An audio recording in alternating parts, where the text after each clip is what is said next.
apa yang akan menimpa kita. Apa ada yang tahu Bapak Ibu 5 menit ke depan masih hidup? Tidak ada yang tahu kita. Makanya tidak usah kemaki, tidak usah kemayu sebagai manusia itu. Tidak, sing lanang ojo kemaki, sing wedok ojo kemayu. Kita tidak ngerti 5 menit lagi, 10 menit lagi apakah masih hidup, tidak tahu kita. Apa yang kita sombongkan dari kehidupan dunia ini? Sedangkan untuk 1 menit ke depan saja kita tidak ngerti apakah masih hidup atau mati. Pangkat mau kita sombongkan, nek wis mati arep ngopo? Pangkatnya apa berguna?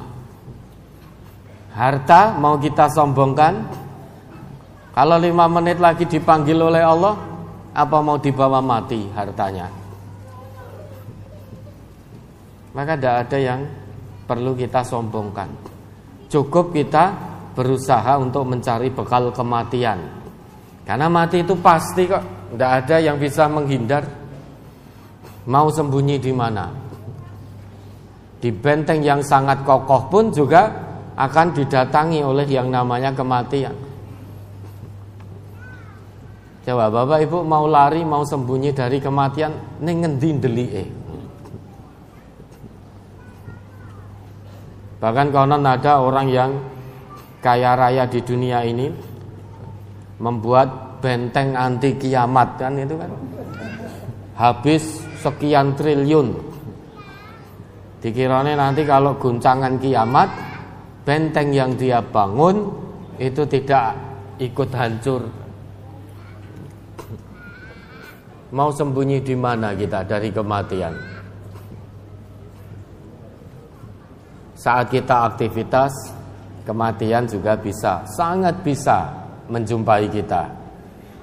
Saat kita tidur di rumah, kematian juga sangat bisa menjumpai kita.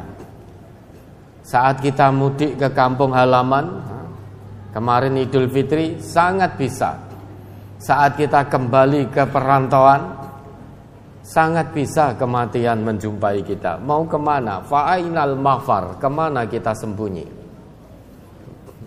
Kemana kita berlari? Tidak ada yang bisa.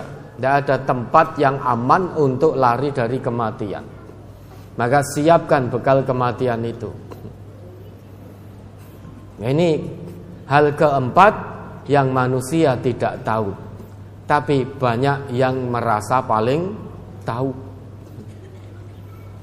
Hal yang kelima, wa ma tadri nafsun bi ayyi ardin tamut.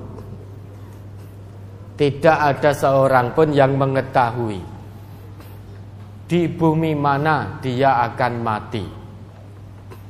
Misal lahirnya di Solo, matinya tidak harus di Solo, tidak harus di kampung halaman, tidak harus di tanah kelahiran.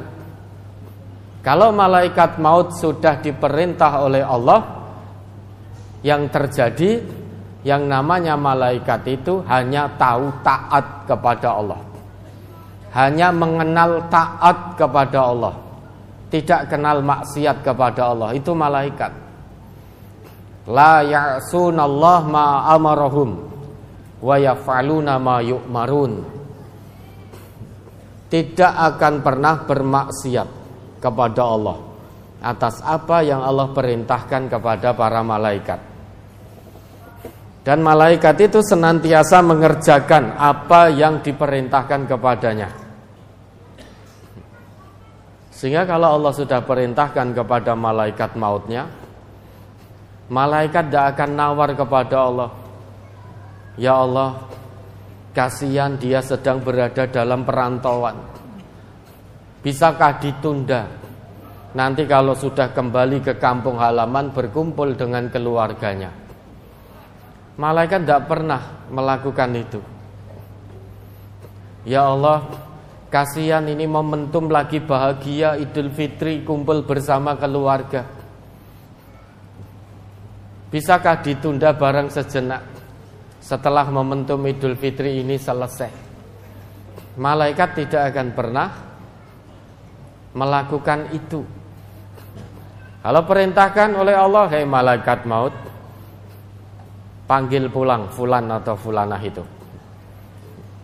Meski sedang berkumpul dengan keluarganya dalam suasana Idul Fitri, yang dilakukan oleh malaikat, baik ya Allah, langsung tanpa menunda, tanpa memajukan.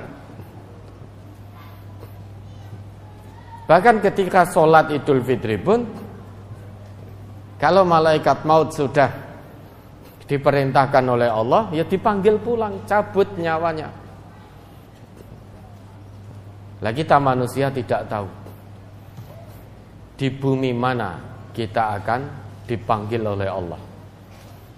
Karena kita tidak mengetahui, la tamutunna illa wa antum muslimun. Jangan tinggalkan dunia kecuali dalam keadaan totalitas berislam. Kalau Allah sudah sebut muslim, itu bukan hanya sebatas orang Islam di KTP, tetapi orang yang benar-benar tunduk patuh, berserah diri total kepada Allah, itulah muslim. Karena makna Islam itu al-khudu', al-islamu huwal khudu'.